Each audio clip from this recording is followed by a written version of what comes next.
Are you a scaling SaaS founder? Ready to make the leap from leading a team to leading an organization? Join us each week as we refill your think tank with actionable tips and strategies from great business minds you know and those who don't know yet. This is SaaS Fuel with your host, 5-time entrepreneur, SaaS founder, and globetrotting adventurer, Jeff Maines. Welcome back to the SaaS Fuel podcast. We're here in Silicon Valley. Disruptive ideas grow faster than a startup's caffeine budget. Bold, relentless, and always ready to disrupt. I'm your host, Jeff Maines. I hope B2B SaaS founders like you grow from traction to scale. Here, growth is more than just numbers. It's about crafting a future-proof company, premium valuation, and leaders who build a business of significance while living epic, adventurous lives. Well, I'm back from SaaStr. It was an amazing show last week, as always. A little bit smaller, which I think is kind of just reflects the state of the industry. Companies aren't spending quite as much, capital efficient growth, right? And that's one of the things that we talked about last time was kind of, what are the current trends? What is the state of the market in SaaS? What does the future of SaaS look like? We got some good insights last week talking with the people that are making it happen. Some of the biggest SaaS leaders in the world last week. But picture a world where the way you build, grow, and charge for your product is completely transformed. And I think over the course of the next year, the next few years could really redefine the entire industry. Are you prepared for that? Well, the landscape is shifting pretty fast. We're seeing trends emerge that promise to flip traditional models on their head, and that creates new opportunities for those who are ready to adapt. But the changes are not just incremental, they're fundamental shifts that I think will separate leaders from the laggards. So, what's coming next? From my perspective here, many SaaS companies, the challenge has always been striking the right balance between building innovative products and responding to market demands. We want to be innovative, we want to be out on the cutting edge, and we also want to respond to what our clients are wanting and kind of the direction that they're going. But do they lead us? Do we lead them? There's this tension between both of those. And as we approach 2025, the pressure is on to move faster and think bigger. And I think it's swinging. That balance is swinging more back to us as leaders to lead where the market is going. So old models, rigid pricing, static platforms, aggressive sales tactics, those are out. They have definitely lost their edge. Many businesses right now, I think, are questioning, maybe they're too attached to the way they've always done things. And I think as we have new leadership come in, we have new companies start, we have, kind of the new guard, the older, generation is moving on, retiring, those kinds of things. And we've got new leadership up and coming. And so I think that's one of the things that's driving the changes. So will the current approach hold up to not only those changes, but a rapidly changing market, or will companies be left behind by those who are ready to make that change and ready to pivot? So here are three trends that I think define the next era of SaaS. One is comprehensive ecosystems through platform as a service. And now last time I talked about vertical SaaS. And so you might look at that and think, well, vertical SaaS and platform as a service, those are like completely different things. But I don't think that they are. I think you can have a platform as a service absolutely as a vertical SaaS. I think there's a lot of power in that. But platform as a service, no longer, standalone products enough. The future is about ecosystems. It's integrated platforms where customers can build, customize, and grow. And we've seen some really interesting things come along specifically related to that. Platform as a service allows businesses not just to sell software, but to offer a framework for innovation. There's some companies that have done that really, really well. ServiceNow would be an example. Salesforce. There are lots of companies that they really create that framework and let you build things on top of what they're doing. And if you can position your platform as a foundation for your customers' operations, you'll create a relationship that goes beyond just product usage. It scales with their success, and it's a very, very sticky product because if they're building their business on top of it, they're building tools, building features on top of it that they want, building their software on top of yours, it's a great place to be. The second, I think, is a power shift to product-led growth. And even big companies, imagine a world where your product speaks louder than any sales pitch.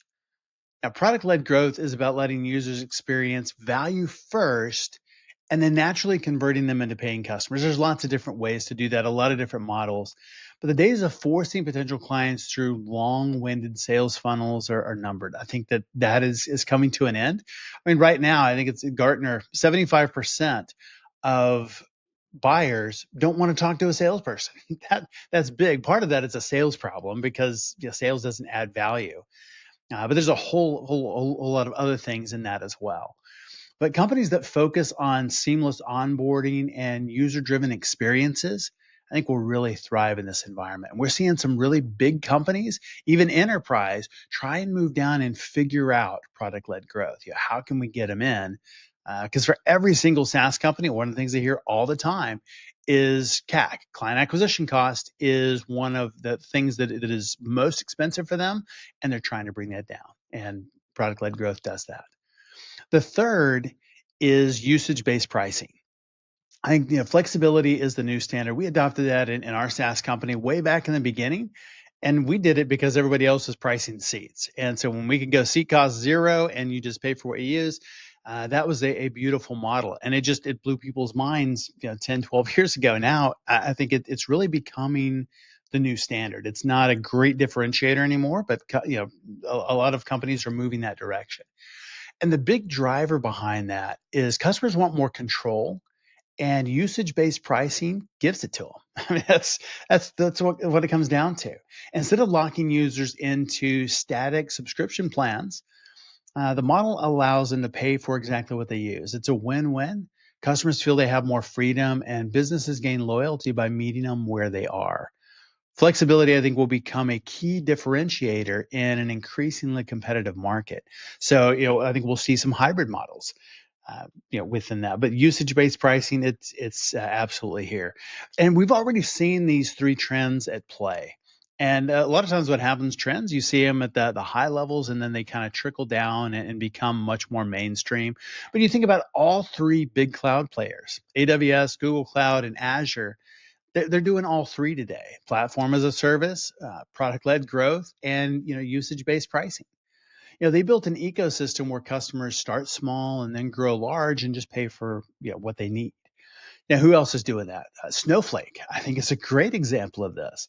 I met with several people from their executive team at SaaSter, and they've embraced all three to the tune of $40 billion in valuation. Does it work? Oh yeah. Some other ones, Datadog, Twilio, even Dropbox. I could go on and on. We're seeing this in a lot of companies that you know and love, and some of the big, fastest growing companies. And I think we're going to continue to see that in the marketplace, and more companies adopt all three of these. And their success isn't just a result of having great products. I mean, they do. That certainly helps, but it's because they've embraced the flexibility and customer-centric models that I really believe are reshaping the industry. And part of that is their pricing is aligned with the key value metric of their customers. More value equals more dollars. And when those two things are aligned, that's a really good place to be with your customer base. Yeah, the future of SaaS, I absolutely believe adaptability and foresight. And as these trends continue to gain momentum, the companies who embrace ecosystems, product-led growth, and flexible pricing will absolutely lead the way. It isn't just about keeping up, it's about staying ahead. Our expert guest last week was Dr. Chris Fusey, 18-year leadership veteran and author of Liminal Space, Reshaping Leadership and Followership. We talked about the role of leaders, followers, and how leaders have a role as followers, and how leadership has nothing to do with position or title. And our founder last Tuesday, Sime Time, it was Sime Khan, founder and principal consultant at Cyber Matters. He's a 5-time founder, deep experience in both business and technology. He brought really unique perspective and insights about both the current and future state of security and exceptional lessons learned as a founder. If you missed either one of those episodes, go back and give them a listen. Such great stuff there. My guest today is Dave Dittenber, CEO and founder of BYOD. Dave's a 30-year restaurant veteran who is revolutionizing the industry by leveraging AI and cutting-edge tech to solve real-time operational challenges. With deep experience in restaurant ownership, he's tackling the industry's biggest pain points with SaaS and driving innovation for growth and sustainability. Welcome, Dave Dittenber. Hey, Dave, welcome to SaaS Fuel. Hey, thanks for having me, Jeff. Appreciate it. Tell me a little bit about your background and how you got into technology and then BYOD and Mabel. Yeah, it's probably not the traditional technology path, but I was actually I've been in operations since I've been 12, 13 years old. Started in the dish pits in northern Michigan, and some independent cottage seasonal restaurants and cleaning bathrooms. That's really where it came from. Working for some independent families up there, and kind of worked through it through my whole high school and college career. In the meantime, I was going to school, actually pre-med, and thought I would end up in a medical school or something. And when I got to the end of it, I told my parents, "Hey, this was really a great deal, but I want to go into restaurants." And they're like, "Okay, we could have saved a lot of time by for any of that stuff." But went back into hospitality, started working for Outback Steakhouse. So got a little bit of the enterprise feel of that. And then right soon after graduating from college in the late 90s, went to open my first restaurant. So I've had, they're all independent, full service, table service concepts. So I've been doing that in Michigan here since 97. And then, soon after I got into restaurants, like these were the early days of things like point of sale, right? I mean, so it was the dot matrix kind of feeding the tickets through, right? Our tech stack in the early days was a telephone and tickets. And then all of a sudden we came on, and I would say the point of sale was the first technology thing that I ever worked with that, was kind of groundbreaking in the restaurant side of it. But, with that, a lot of the technology that came after it, whether it was just hardware or when the apps and the IoT started to become a big thing to manage things like labor and inventory, in my own restaurants, it became kind of a challenge to balance where technology stopped and where hospitality began. And what I mean by that is a lot of my managers were sitting in the back room looking at dashboards and so forth, right? Instead of worrying about things like training and hospitality. So that was kind of the genesis of BYOD. How can we take these, disparate technology streams, and can we put them together in a way that can give us real-time decisions, right? So that was kind of BYOD, bring your own data. That was the genesis of BYOD. And our person, who's our virtual restaurant assistant, that takes all that data in and allows us to get the information to the managers quicker, is Mabel. So instead of having that manager in the back room, we have, we thought it was a great use of AI is to be able to use someone that doesn't get tired, doesn't get biased, and help the managers make better decisions, right? And so I like to refer to it as augmented intelligence. Like, I don't think it's artificial. I still believe in that person-to-person touch point, especially in full service. But if you would have told me in 1997 or 1992, when I was working in restaurants, if I would be running a technology company, I would have thought you were crazy. But we had a chance to really become kind of networked with some solution architects here in Michigan that we pitched the idea to. And so I didn't come from any technology background, but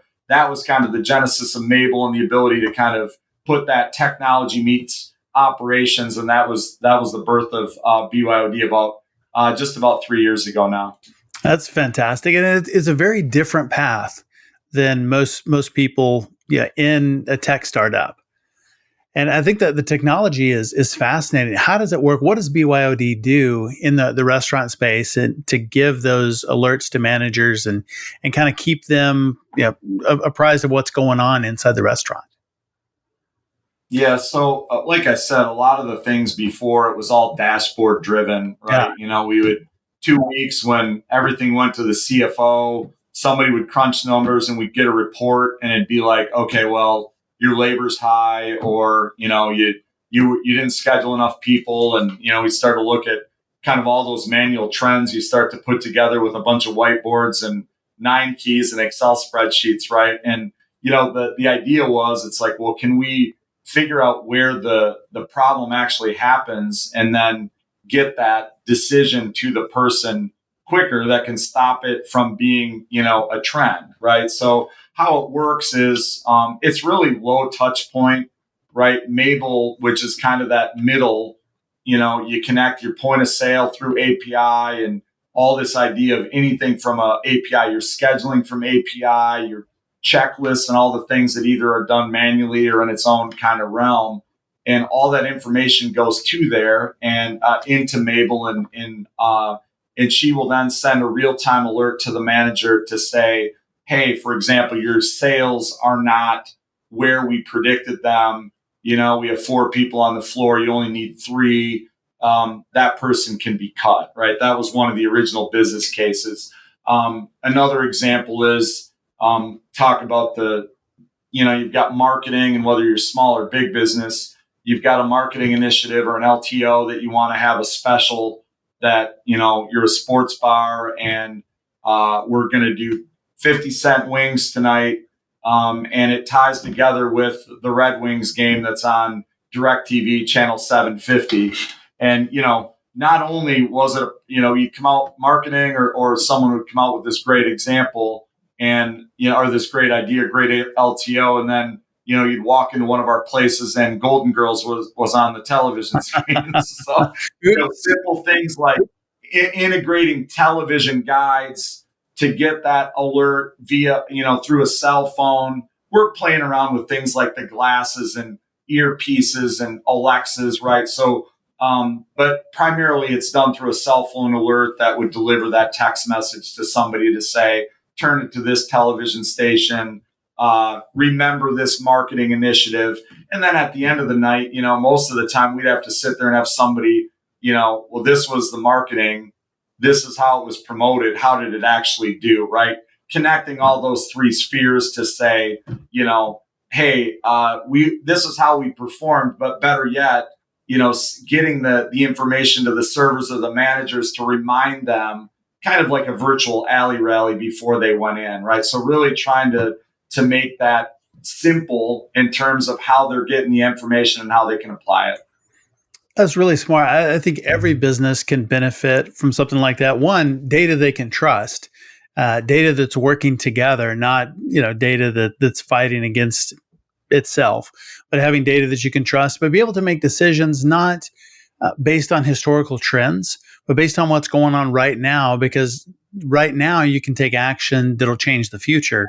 Where if you're looking at dashboards, you're looking at reports down the road, it's all historical data. And maybe you can make some changes, but you could have made that a month ago, 2 months ago, 3 months ago, and affected that number in the moment. So it's a very, very different approach. And 100%. And not to say that historical data isn't part of it, but I think to your point, this sounds crazy, but historical data, when you look at it in most models, right, the first thing they would get wrong is a calendar. Yeah. If Fourth of July is a bad one because, I guess it's actually an okay one because even though the 4th of July is consistent, it could be different based on, if that was on a midweek Wednesday versus an extended holiday that came up to a Monday, right? I mean, those sales are very different, Yes. right? And so, things like Thanksgiving and day before Thanksgiving, if that falls on a different calendar time frame or what have you, then your historical data is going to give you a predictive number, right? So, you have to be predictive and you have to bring all the sources in there. But so many of the models, it's just very difficult to normalize in a way that makes sense. And, the idea of bring your own data is my data and my trends is going to be different than, someone in Frisco, Texas, right? Sure. So you can't just apply that kind of across. So, a lot of our algorithms and our predictive stuff still keeps getting better because we're taking on different data streams, but it's all based on the model learning versus us having bias telling the model what to look for, right? So, and I think that was always my draw when I on the early side, I was always interested in technology. I just didn't really know much about it. But even things like IBM Watson, and I remember when that was big, kind of going up in the Jeopardy type of things. And it was like, well, what are the sources? How does it learn? And the reality is it has to have good data, right? And then the other side of it, it also has to be in a situation where it's learning at the right times versus, and letting somebody else feed it information or change kind of where it thinks it should be. So predictive and all the things are part of it. But to your point, it's not just about historical. Like there's, a bunch of other factors that go into making that decision. And as human beings, sometimes maybe there are things that you wouldn't even normally look at, right? And maybe that's coming from a checklist, right? Or when you're getting bad reviews or something like that on a product, is that a result of understaffing, right? And then the model makes the adjustment to staff more correctly from the beginning versus trying to be reactive. So I think all those pieces working together kind of build a good model, and it's difficult, right? And it hasn't been perfect from the beginning. Sometimes some of the results in the early thing, but that's part of the innovation and technology piece of it that you have to learn over time and use it so it actually improves the employee and the customer experience. Yeah. And maybe that's part of the challenge is even when we do have data and it's not perfect. Yeah. And it's real easy as humans to go, oh, the data's wrong. Can't trust it. I'm just going to make the gut decision anyway. And that's not always true. The data can get you a long way, and especially having multiple sources and things like that and learning over time, it gets better and better and better. It's really smart. And so instead of just going with the gut all the time, actually making truly data-driven decisions and then fine-tuning those over time. There's always intuition. There's always things that you're looking at as a person that the data may not know, but it gets you much further or much closer to the right answer or the best answer. With good data. That's a great point. It's a great point. I love that line. Yeah.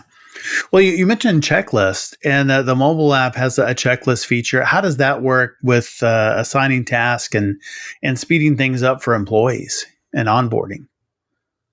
Yeah, and this was also something that going back to my early days at Outback, the process.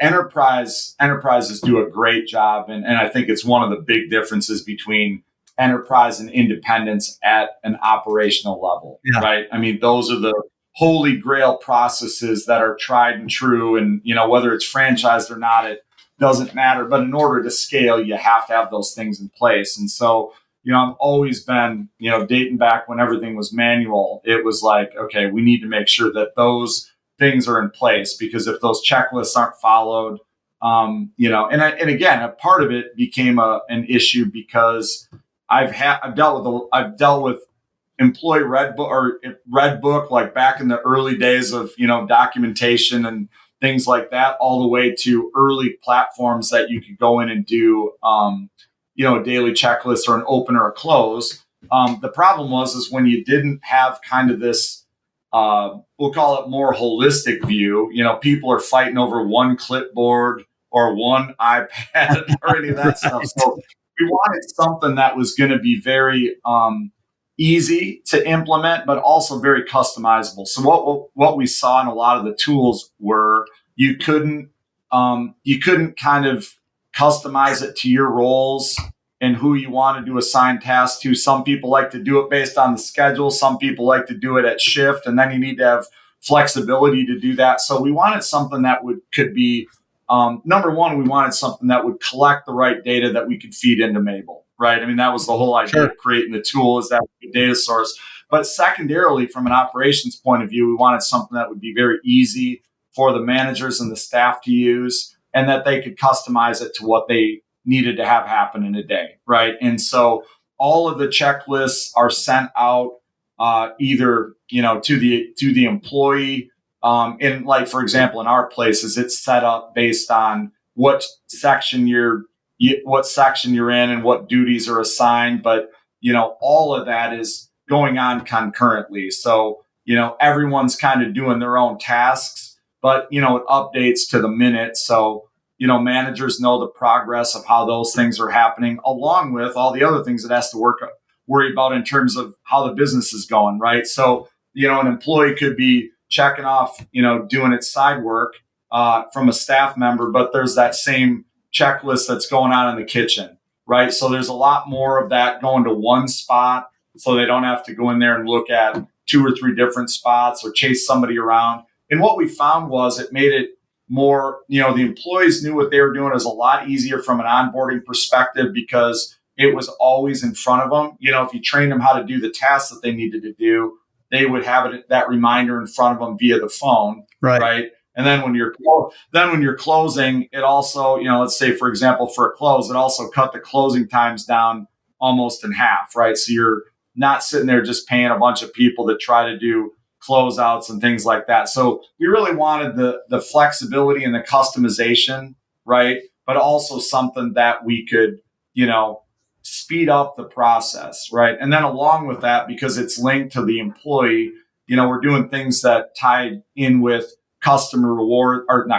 employee rewards, right? So people know what their progress is. We're gamifying some of that. So the employees feel like, it's not and at first people were a little bit concerned because they thought it was a lot like Big Brother. But what they realize now, it's kind of the general reminder, helping them do their job better, not replacing them, not just counting on, technology to do the job, but really just having somebody that can, kind of give them the reminder of what they need to do to make it better, make it a better experience for everybody. And when you put the reward component on it, that really is something that people like and appreciate. I really like the reward component, because I was thinking initially about just accountability and among the team, so who's doing what, or if something didn't get done, it's obvious who didn't do it. So if it's nightly close, like we'll let the openers take care of that tomorrow, versus actually doing the thing. But I love adding the rewards on top of that, so you're really incentivizing the behaviors that you want. And it aligns with what technology says. And again, there's a lot of good things about experience, for someone like me who's been, but then there's a lot of things that, just like you don't want bias or habits, infiltrating your models, right? You got to kind of look at where, and the employee today is different than an employee that when I was hired into the restaurant business, right? They are a lot more electronically inclined. And I think what we saw even with post-COVID, which, there was a lot of things that, from an employee retention or attraction point of view was very difficult. So you needed to adjust to things that made them feel comfortable. And I feel like, I used an example on a podcast that said, well, do people have a bad does it look bad when an employee is on their phone, right?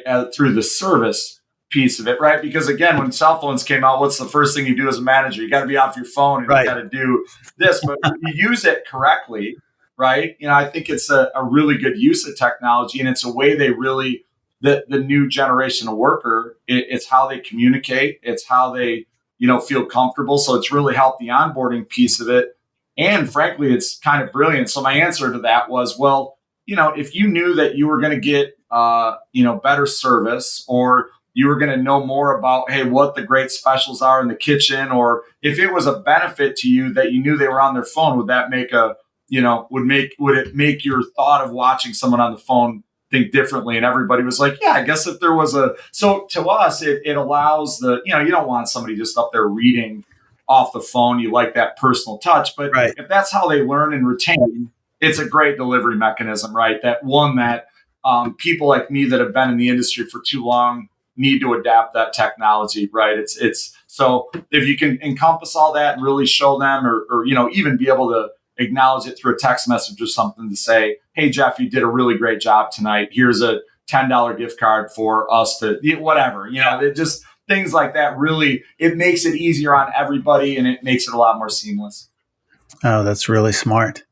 And it is different, depending on how they're using it and also their role. It's one thing if somebody is up, taking an order, scrolling Instagram, not paying attention to what's going on Right, versus, right. somebody in the back that's following a checklist or doing their thing or, opening or closing routine.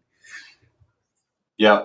Which sounds so mundane, but you know what? It's kind of like you probably heard the analogy of the dishwasher. If a restaurant doesn't have a dishwasher, it's going to be a long night for the restaurant, right? Yeah. And the same kind of thing, if those policies, whether it be open and close or anything that's specific to how things run well, if those aren't consistent, it's just really difficult to have a consistent product or consistently happy employees and so forth. So I think the technology is a good gap connector, right? Of some things that definitely could be difficult to overcome in the industry. Yeah.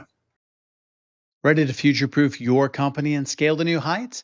Dive into the ultimate resource designed for SaaS founders and C-suite executives.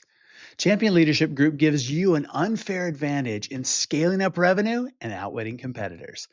Imagine solving your biggest scaling headaches and hitting 5, 10, 20 million ARR with ease. We take away the guesswork and grunt work and replace it with framework by supporting you with our on-demand fractional C-suite team, a powerful operating system built into software, and a thriving community of fellow scaling founders. That's how we make it happen. If you're stuck at your current revenue level, this is your ticket out. Feel like your company is the world's best kept secret? We amplify your success. And hey, if you're already crushing it but too busy to breathe, we got you. We'll free up 20% of your time in the first month. Now is the time to upgrade from traction to scale. If you're ready to work smarter, not just grind harder, schedule a 10-minute growth brainstorm. It's free, no sales pitch, and we'll pinpoint the number one thing blocking revenue for you and your business. Visit championleadership.com. It's where leaders evolve and companies transform. And it's an interesting observation, and I think dead on, whether it's a franchise or enterprise, just the process that they have. And I think that's one of the things that makes them successful, where independents, kind of wing it, or it's common knowledge. And I think we see this in technology companies as well, really companies across the board, is having loose processes or not having processes in place. And everybody's just kind of expected to do the thing. And maybe some knowledge is passed on, or, there's some initial training, something like that, but it's kind of throwing in and like, you're in this role, do your thing, whatever that thing is. Right. And even, what we found, like this isn't AI, but it's how you can tie that process to, the technology piece of it, I guess, and use it in a responsible way. Things like, okay, you have someone who we have a barbecue restaurant, right? A new person that goes out and does this. It's like, well, you need to fill the smoker box with wood. Right. If you're relatively new to it, it's like, I don't really know what that is. And even if I'm trained once and I'm around somebody, let's say the first time that you're doing that shift on your own, it's like, well, what do I do? So even just little things like putting little video vignettes on the closing checklist to be able to be like, okay, this is what we're supposed to do. It sounds so minuscule and easy. I coached fifth grade basketball, right? And it was great. I use this example because I told the kids how to run the plays and all this kind of stuff, and they went to line up for a free throw, and nobody knew what to do. It's like, you got to block and tackle, right? You can do all that. And again, we're all that way. Yes. We learn in different ways. We retain in different ways. But what the enterprises are really good at, to your point, is really, we talked about the Haywire restaurant that we both really liked. They have process and policy and thing that go along with that, and it's very consistent versus some of the early days of maybe even me when I opened restaurants. Like, if you didn't go out there and fully implement it correctly or make it so it was repeatable, you would just deal with something 6 months later to try to say it. So I think that process piece, I always say people, process, and technology, you got to have all three, because one or the other without it, or people, if it's out of balance, it just doesn't work. Yeah. So what have been the big challenges in building BYOD? Yeah, from not being a technology person, right, as a whole, using it and wanting to be early adopter, it was difficult. The guy founded it with Frank passed away, and he was the technology guy, right? He was the original. He was a original SAP guy. He was part of we live in Midland where Dow Chemicals headquartered, and Frank was on their data side. So, a lot of global experience and building things and projects and all this stuff. And, luckily we were at a point when Frank passed that the majority of the platform was built out and kind of the architecture and technology was there. But, you take that away and now all of a sudden you've got to, go in. And he also understood the business side of it as well. So he wasn't just a technology person, right? So that's very difficult to find somebody in a CTO role, or even to be able to, building from the inside out, I think is the best way to do it, right? I think that's some of the best technology is built that way versus getting it forced down. But if you don't have somebody that can understand real life meeting technology, which Frank was really great to do, that was really hard in the beginning to kind of continue that way of doing stuff. Because I could just say to him, "Hey, Frank, this is what we want to do operationally," and he'd go in and do whatever he did from a data perspective, and then things would work. When you have to explain that a little bit differently, and then have different levels between that was a big challenge, right? And my partner Sam, who's also an operational guy, he's done a great job of kind of stepping into that technology role and surrounding himself around more of a kind of that gatekeeper call it, but then surrounding it with a team of people that really knew, how to bring all that together. So that's been a challenge. Obviously, with a startup, the big thing for any startup is just getting it off the ground, right? We tried to commercialize, and we started realistically right, a month before COVID, or a couple months before COVID hit. So, having a tool that is a virtual restaurant assistant when a lot of restaurants were closed wasn't the best timing. So that was a little challenging as well. But I think that the key is always to just surround yourself with people that, kind of know or have been there before, wherever that was. And so I think a lot of those challenges became opportunities for us to learn, to go get around people that, had either developed SaaS platforms or, were technology, because while we could share with them what our challenges are that we were trying to overcome, most of them had already been there. So we just networked a lot. We tried to be around people that were smart. But yeah, we've had, it's running any kind of business is difficult, but when you have to put fingers to keyboards and you don't know how to do that, that's a difficult one to overcome. But and then I think just the general state of the restaurant business right now, I believe it's in a changeover. I think there was an overcorrection of things that a lot of people thought were gonna. I felt like we adapted really quickly to technology when we had to, for things like third-party delivery and all that kind of stuff. But I also think that I think there are a lot of people that thought that those things that were happening for that type of business would be prevalent much more today than it is today, right? Because there was such an uptick of some of the things that you adjust your business model, and now all of a sudden you don't have that. So now if you bring a new technology platform in, people can be a little hesitant, right? Because now I've got to go in there and change my business model again, or I've got to do some things that change our operations. Or, I think in generalities, right, the whole idea of thinking that you're going to create some AI beast that's going to, go crazy and take the world over. That's not as much now as it used to be, but, there's still a scary component of doing something new. Right. So I think those were, though that's scary. But, when people get to see the fact that it's really helping them and their employees versus Big Brother or something that, you'll lose control out of, these are the simple things that I think really allow people to enjoy what the operators do. And so, the more that we're in the space, people don't think of it just like AI and machine learning as something that's going to replace everybody. And that's not how we view it at all. Yeah. So what was your go-to-market strategy? How did you bring this to market and decide where to focus?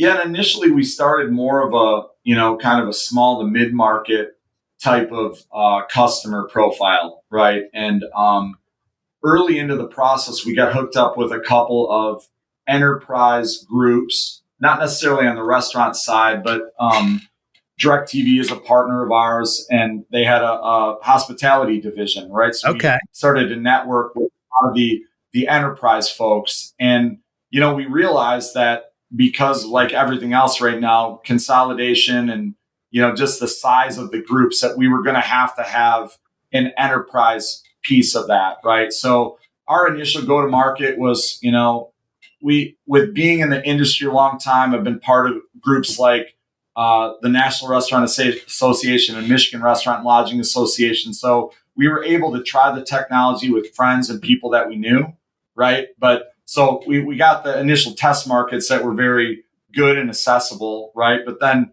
like, sometimes, like I tell people, it's hard to get your friends to pay for it, right? Absolutely. It's a very good test market.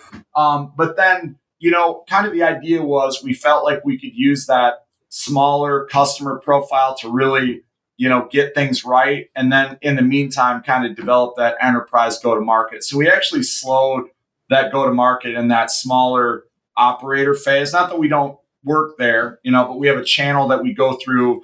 We partner with a lot of the state restaurant associations to go through that piece. But then, we've really been probably over the last 3 or 4 months. And, we were just commercial in March of this year, right? So a lot of our things that we were doing from a business case were either betas or tests. So, Q2 of this year is when we really went commercial. And most of that now is enterprise uptick, right? That's where we see the biggest part of our growth. And, you mentioned process and things like that. They're looking for ways that they can continually improve those processes and make that thing, that they can give to their franchisees and things like that. So, primarily through that, that state restaurant association channel and the enterprise, and then kind of a couple developing markets for us since we've got into it are both hotels and then convenience stores. That makes a lot of sense. Yeah. So, again, it's, you talk about the challenges. That I think the first challenge was this coming up with the right strategy. And like anything, you realize very quickly, don't get too attached to it because you need to pivot that. Right. So I think, dating back to kind of when we first started in a very challenging time, we were able to kind of pivot and develop. But, our sweet spot right now are some of those mid-market to enterprise level customers. And that's basically we're operating our strategy on right now. I can see a huge benefit in that because you have relatively high turnover. I mean, just like restaurants and hotels and convenience stores, those kinds of things, you've got new people coming in, and just having that consistent process. A lot of things they're doing are fairly repetitive, but if they're not done and not done well or done right, then the business suffers. So I can really see a good application there. It makes a lot of sense to move into those markets. In convenience stores, for example, I would have, much like I wouldn't have thought about technology, I really wouldn't have thought about convenience stores as being a place that we would look to target. But reality, a lot more of them are doing food service. They need to make sure that they have the consistency on things like food safety. Yeah. And, just those and all the things that we fought over the years, like manual versions of everything, right? It's like, well, why don't you start by doing these things digital right now, right? And, their big thing is how do we attract customers? So the loyalty programs and things like that, mostly that are operating on their own sides, in their own spheres. It's like, well, how do we connect those things to get better insights to, make your operations better? And it's been a really interesting, fun space with a ton of upside and potential. I went to my first show right after we commercialized, and I was like, man, there's a lot of good opportunities. We just picked up a convenience store chain out of Boise, Idaho, Stinker Stores. Very forward thinking. They've got about 110 units out in the West, and just really, great product, but also from an employee point of view and a customer point of view, they're so hospitable. And I would not have thought that how important hospitality is in convenience stores, right? But it's as important as everything else. So yeah, it's been some really good growth pieces, and continue to look at things like hotels, big operations, but a lot of not coming together communication in different departments. So a lot of opportunity there as well on the data side, and just being able to help them with their operations. That's really good. And partnerships has apparently played a big role in enterprise. As you talked about your partnership with DirecTV, and I think that's a really smart way to get into larger companies without having to just start at the bottom and try and work your way in.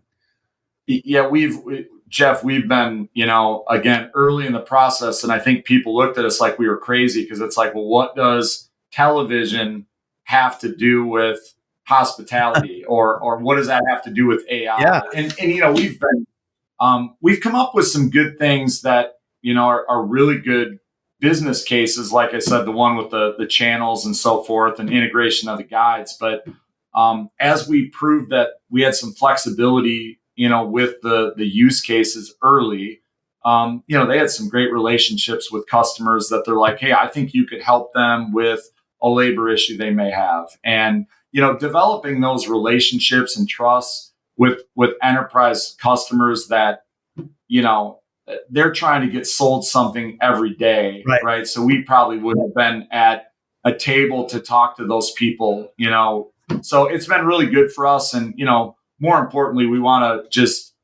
come in with the attitude to say, hey, listen, even if your use case isn't something that's necessarily that we're doing right now, technology and data streams, if that's important to you, bring your own data, right? Let's look at a way that we maybe can solve some of those issues. So yeah, it's been partnerships for us have been key. And then the state partnerships as well, being from Michigan, being on that board, we have great support from their organization, and people that are looking at, they want to provide value to their members as well. And, with as much talk about technology, it's like, so yes, a lot of really good things there. And, we're reaching out to create more partnerships just because we think, we can provide value of other products to other customers that we don't do. And, if we do our job right, then others will do that for us as well.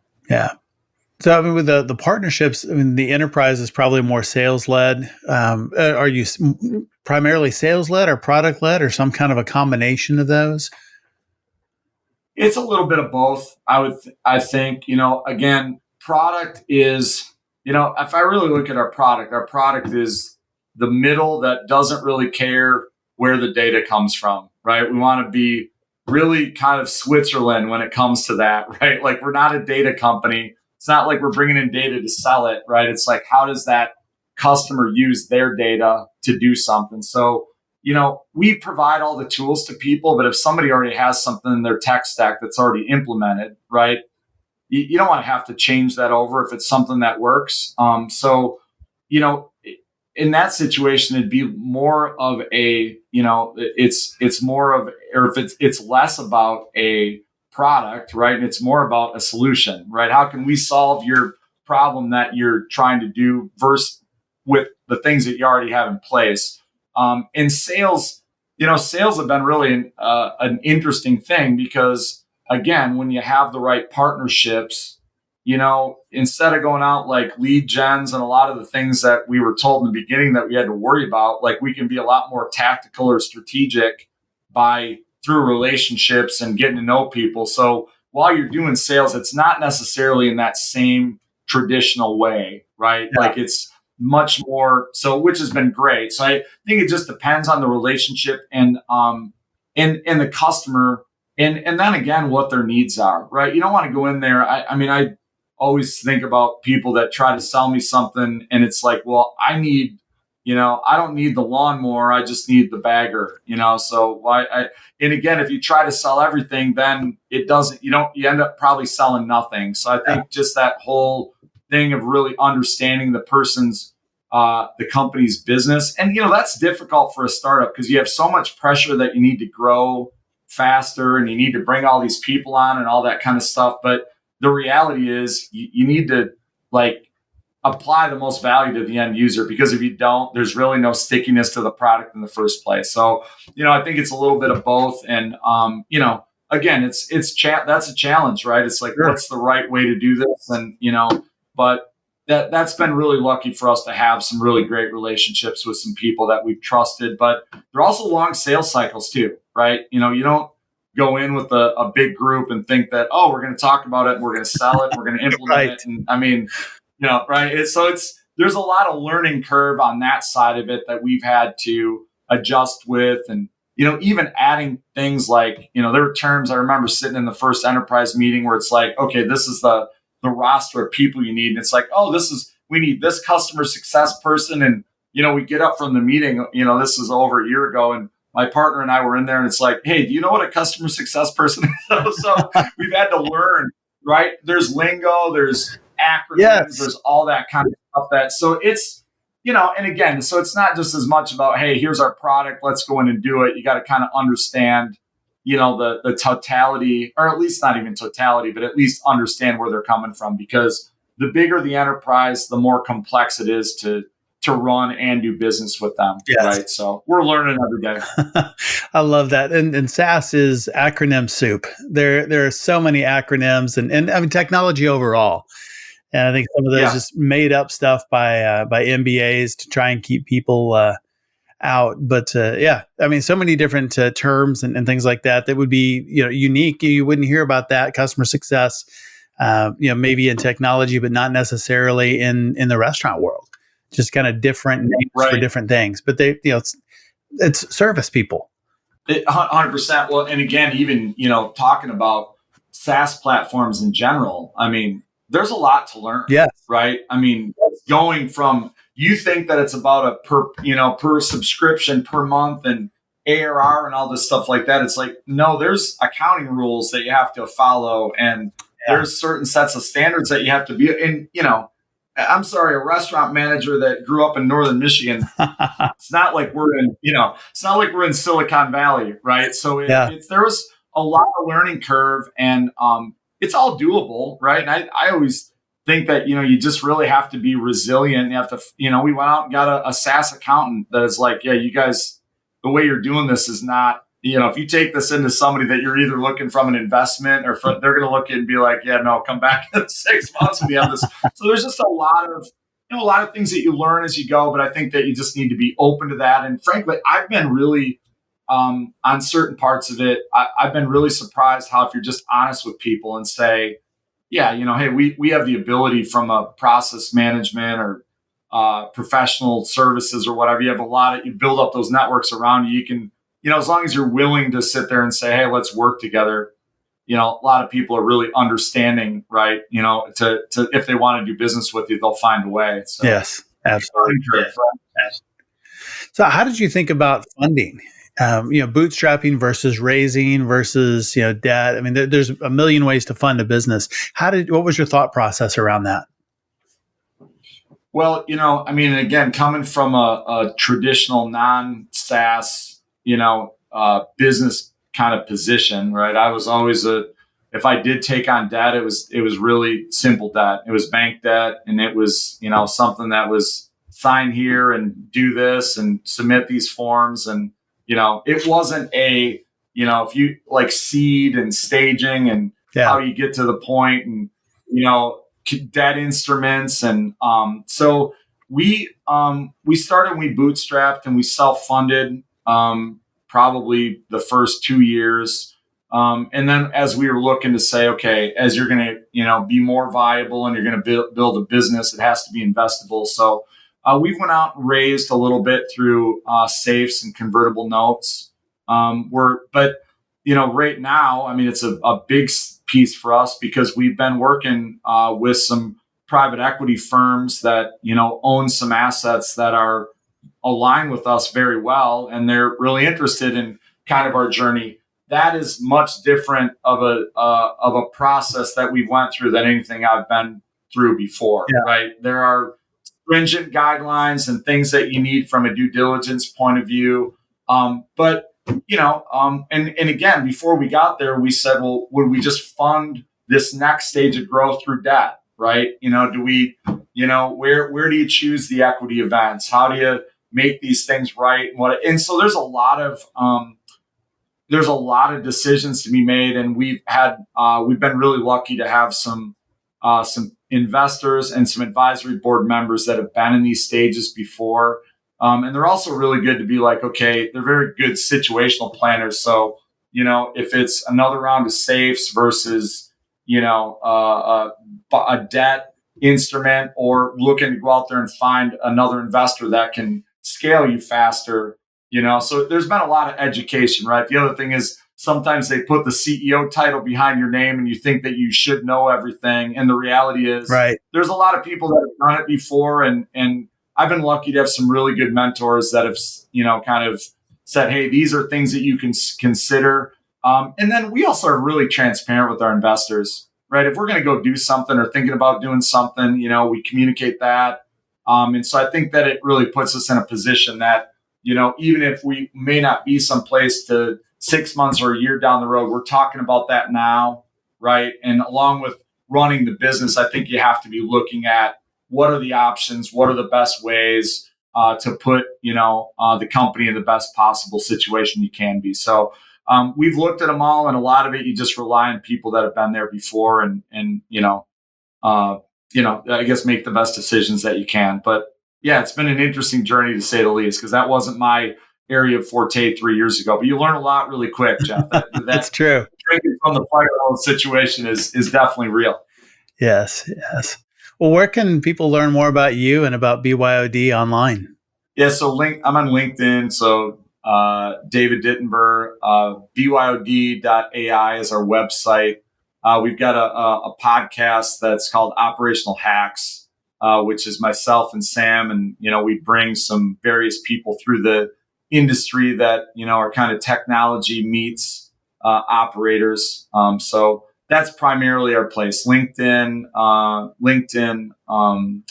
and our website. And then, the social media channels as well, Instagram and TikTok. So we've been playing a little bit of those as well. So yeah, but love to interact with people. Anybody interested, feel free to get a hold of me. Outstanding. So BYOD.ai, and definitely connect with Dave on LinkedIn. They share a lot of great things in the podcast as well. So very good. Yeah. Well, thanks a lot for having me, Jeff. It's great. Love your material, and it was great to be with you today. Thanks for being on SaaS Fuel. Thank you very much. Thanks again, Dave, for coming on the show and sharing your journey and insights. I love it when an operator sees a problem in their industry and creates a tailored vertical solution that just crushes the problem. Who better to solve it, right? Well, you can learn more about Dave and BYOD at byod.ai. As always, all links, highlights, resources, and full show notes are available at saasfuel.com. And be sure to check us out on YouTube as well. Full episodes, video shorts, training, outtakes, lots of stuff on there for you. And thought leaders share, and I'll bet you're one of those. So share this episode with the person who always picks the best restaurants. Maybe it's the most unique, or maybe it's the hidden gems that are completely off the beaten path. Everyone who shares this week gets a chef's special roulette. Spin the wheel, and you get a surprise dish at any restaurant. Could be the chef's masterpiece or just their weirdest creation. Either way, it's dinner and entertainment rolled into one. Join us Thursday on our SaaS Fuel Expert Series, where my guest is John McDonald, founder of The Good, who's helped top brands like Adobe and Nike optimize their digital experiences. We'll talk about his new book called Behind the Click and the psychology behind turning visitors into action takers. And next Tuesday, we have founder Pritesh Vora, co-founder and head of growth for Sprinto, the #1 rated compliance automation platform. We'll talk about making audits and certifications painless. Man, that sounds pretty good. Well, I will see you next time. And as always, enjoy the journey. Thanks for listening to SaaS Fuel. Full show notes for each episode, which includes a summary, key takeaways, quotes, and any resources mentioned, are available at saasfuel.com. Be sure to follow and subscribe wherever you listen to podcasts. And if you're enjoying the content and getting value from these episodes, please leave us a rating and review at ratethispodcast.com/SaaSfuel. We'll be sure to read these out on future episodes. Let's go!